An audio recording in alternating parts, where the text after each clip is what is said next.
Nếu chỉ nhìn bề mặt, China vẫn cực kỳ đáng gờm. Nền sản xuất số 1, công xưởng của thế giới. Quân đội hiện đại hóa rất nhanh, tàu chiến nhiều hơn, tên lửa nhiều hơn, công nghệ cũng đang bứt tốc. Nghe như boss cuối game. Có một thứ hơi lạ, càng mạnh, áp lực dường như càng xuất hiện nhiều. Anh em để ý nhé. Bên ngoài, áp lực đang tới từ đủ hướng. Đài Loan nóng dần. Sao China Sea vẫn căng? Mỹ siết công nghệ bán dẫn. Chuỗi cung ứng bắt đầu dịch chuyển sang Việt Nam, India, Mexico. Mạng lưới đồng minh của Washington cũng dày hơn. Nghe tới đây đã thấy mệt chưa? Nhưng đó mới là lớp vỏ bên ngoài. Bên trong còn thú vị hơn. Bất động sản, nợ chính quyền địa phương, dân số già hóa, tiêu dùng nội địa chậm, tăng trưởng không còn bốc như trước. Nói kiểu vỉa hè cho dễ hình dung. China bây giờ giống một võ sĩ hạng nặng. Cơ bắp vẫn cuồn cuộn, lực đấm vẫn rất mạnh. Nhưng cùng lúc, vai trái đau, đầu gối căng, hơi thở bắt đầu nặng hơn. Vấn đề không phải võ sĩ này yếu, mà là anh ta đang phải đánh quá nhiều hiệp. Đây mới là câu hỏi đáng sợ.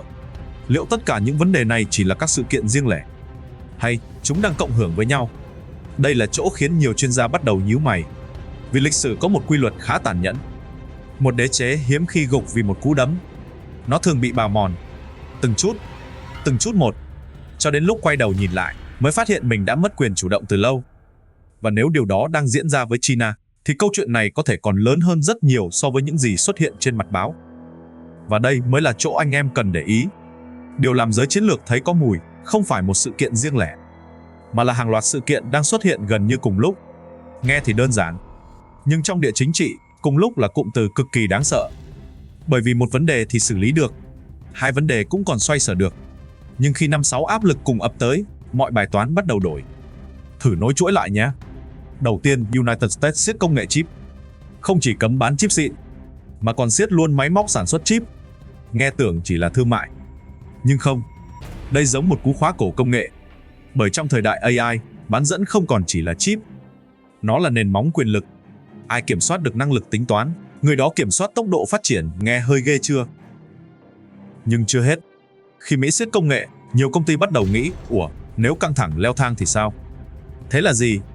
Chuỗi cung ứng bắt đầu dịch chuyển. Không ồ ạt kiểu overnight, nhưng đủ để tạo xu hướng. Nhà máy sang India, sang Việt Nam, sang Mexico, sang Đông Nam Á. Người ta gọi là diversification. Nói kiểu trà đá, không bỏ hết trứng vào một giỏ nữa. Đây mới là vấn đề. Khi chuỗi cung ứng dịch chuyển, áp lực không xuất hiện ngay. Nó âm rất âm, giống nước giò trong tường. Ngày đầu không sao, ngày thứ hai cũng không sao. Đến lúc phát hiện, tường đã mục từ bên trong. Và cùng lúc đó, một tầng áp lực khác lại nổi lên. Mạng lưới an ninh của Mỹ ở châu Á bắt đầu dày hơn. Japan chủ động hơn, Philippines cứng hơn, Australia tăng hợp tác. NATO tuy xa nhưng cũng quan tâm Indo-Pacific hơn. Anh em thấy gì chưa? Bàn cờ không còn 1v1 nữa. Nó đang thành game nhiều người chơi. Và càng nhiều người chơi, càng khó đoán. Đây là lúc nhiều chuyên gia bắt đầu đặt một câu hỏi rất khó. Liệu mục tiêu thực sự của các cường quốc có phải là đánh bại China, hay chỉ cần khiến China phải tiêu hao nhiều hơn? Tới đây thì bắt đầu thâm rồi đấy.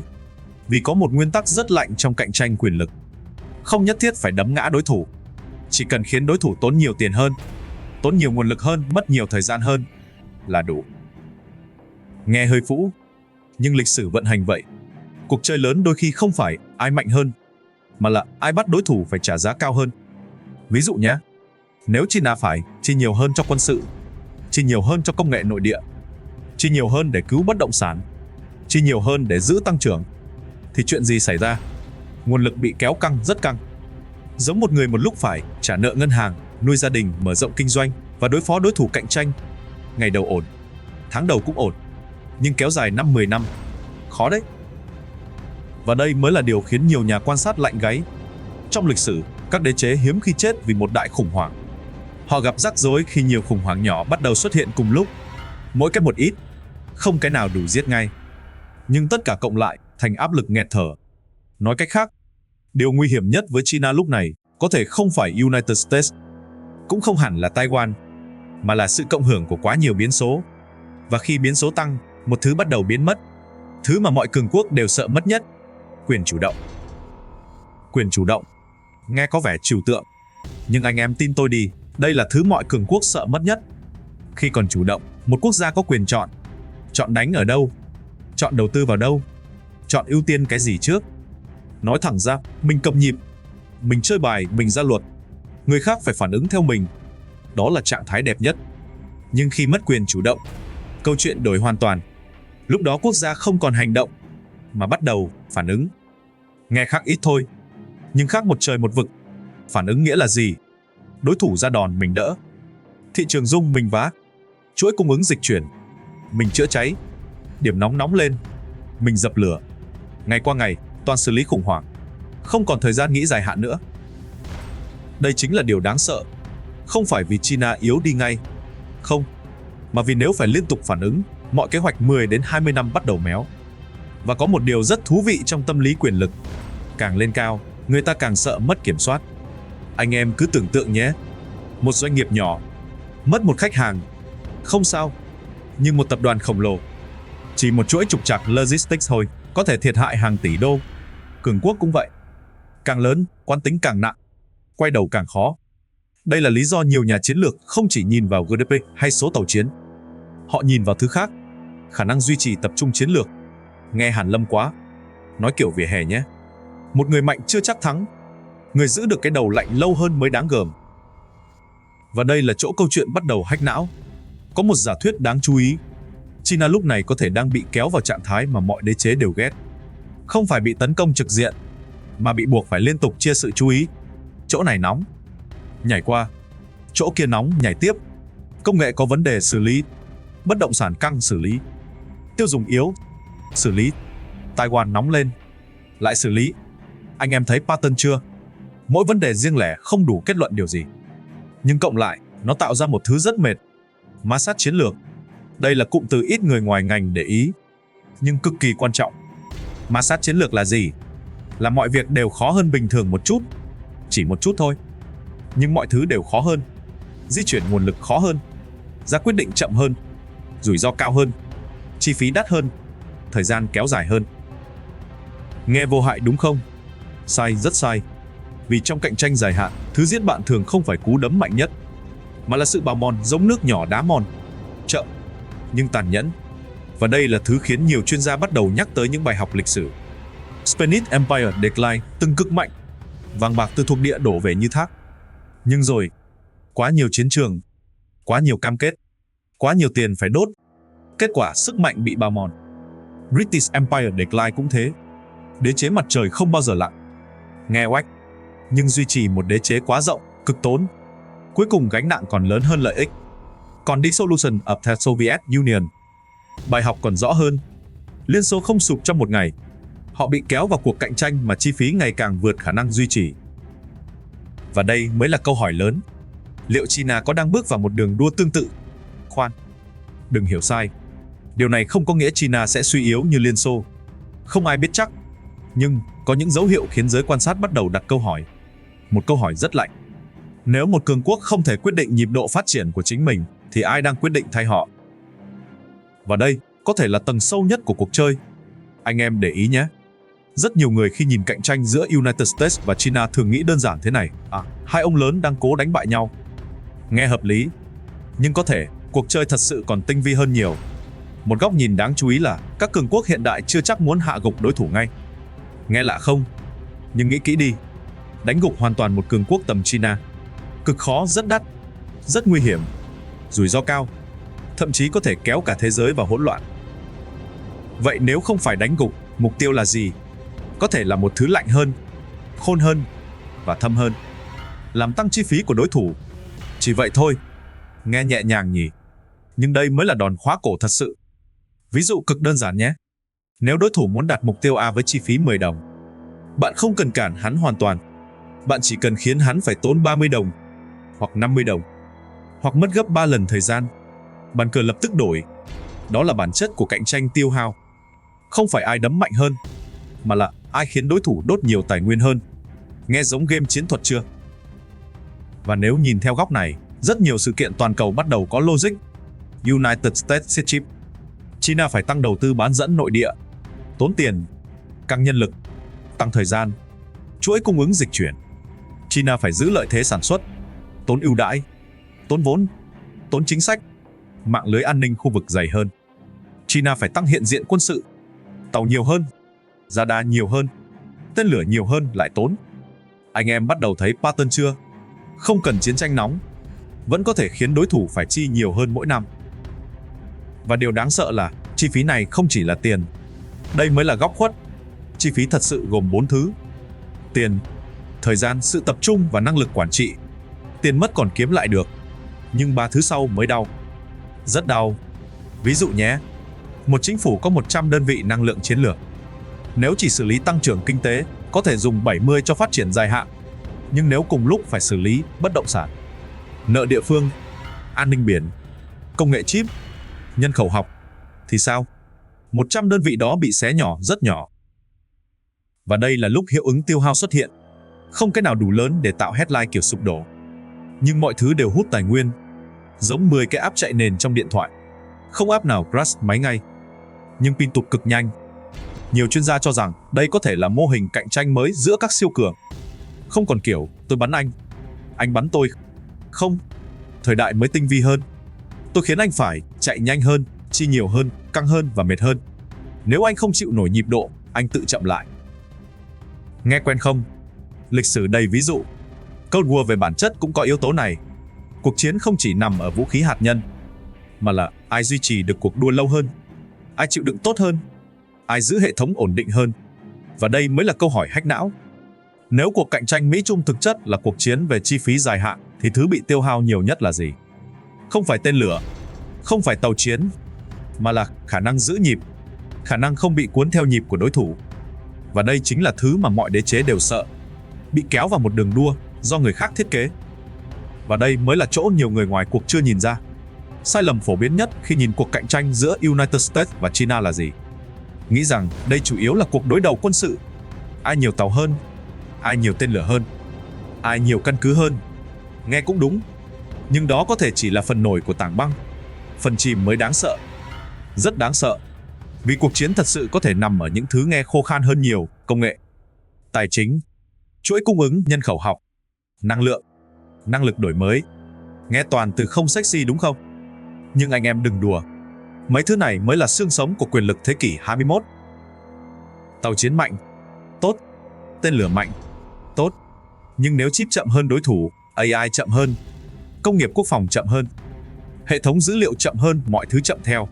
Thế nên nhiều chuyên gia mới nói một câu rất thâm: thế kỷ 20 là cuộc đua hỏa lực, thế kỷ 21 có thể là cuộc đua hệ sinh thái.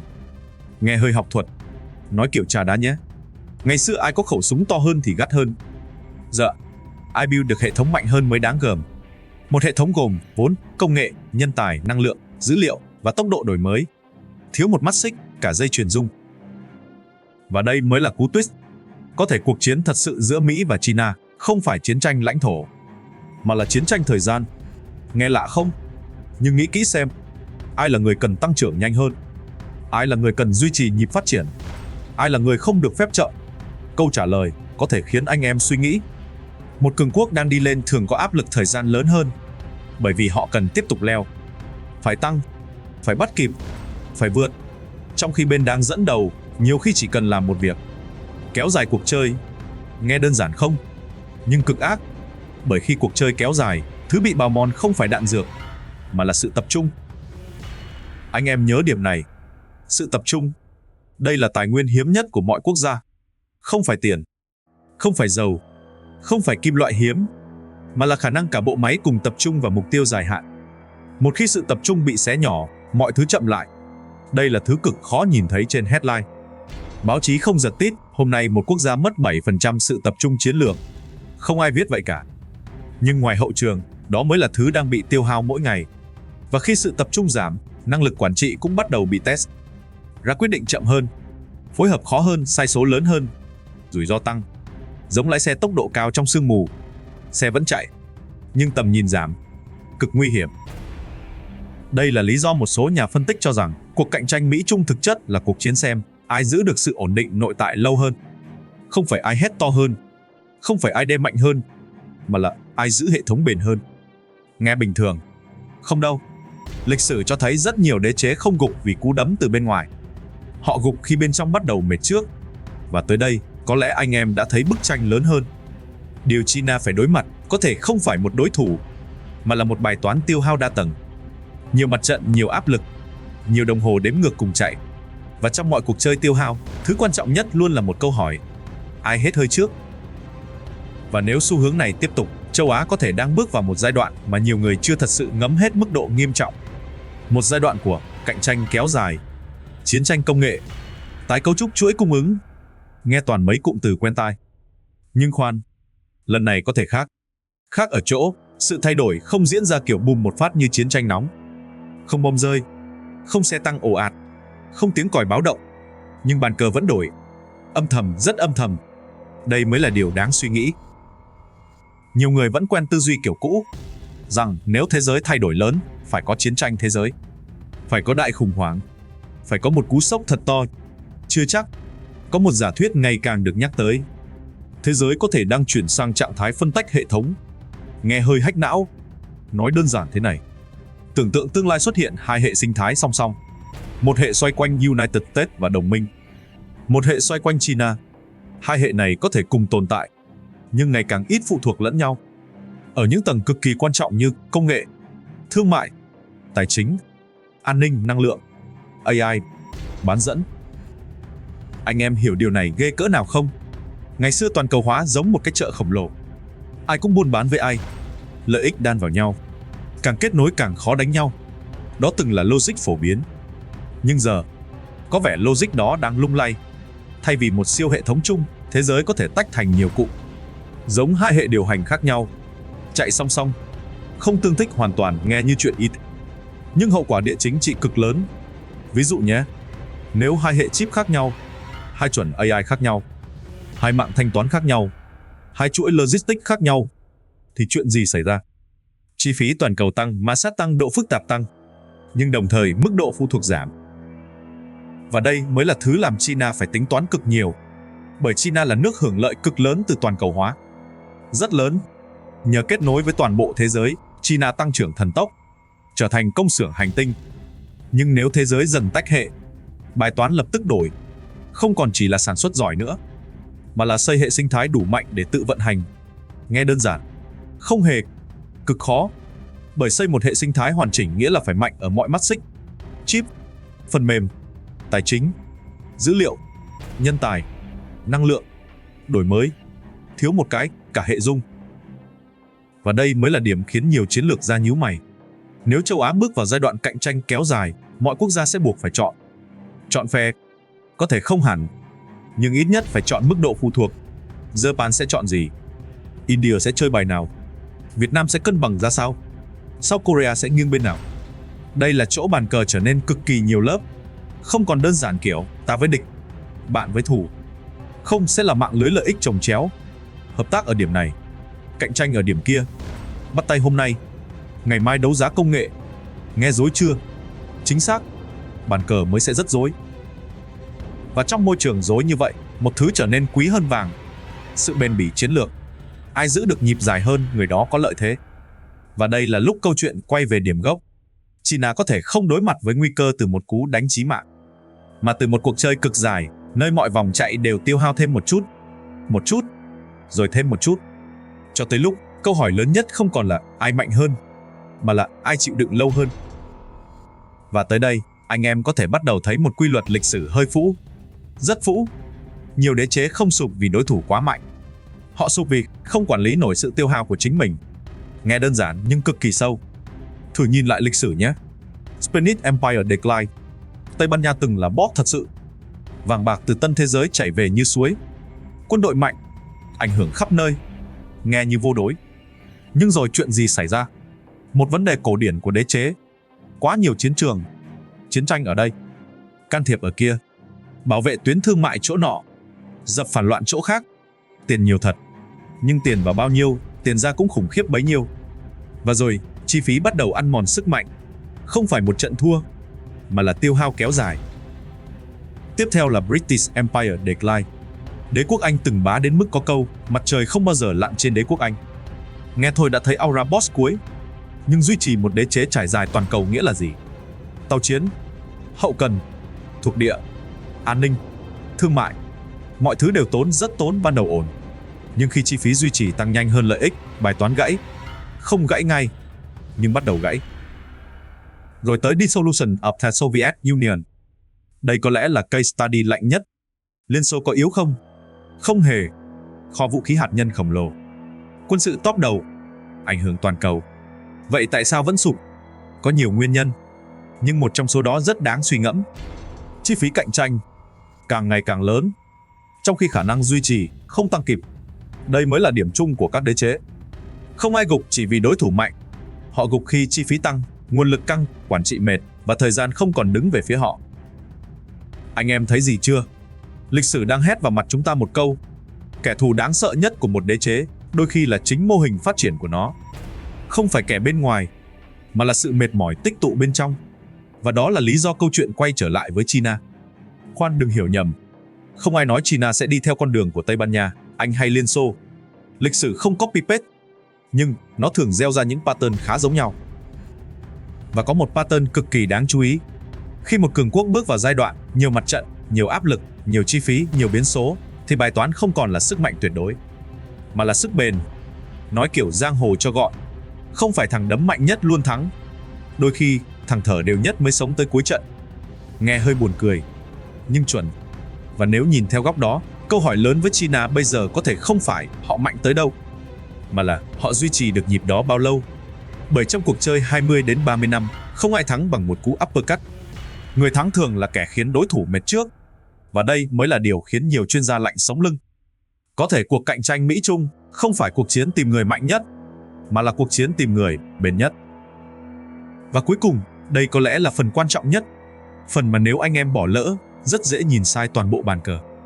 Sai lầm lớn nhất khi nhìn cạnh tranh giữa United States và China là gì? Nghĩ rằng đây là cuộc chiến giành lãnh thổ. Ai chiếm đảo? Ai dựng căn cứ? Ai kiểm soát tuyến biển?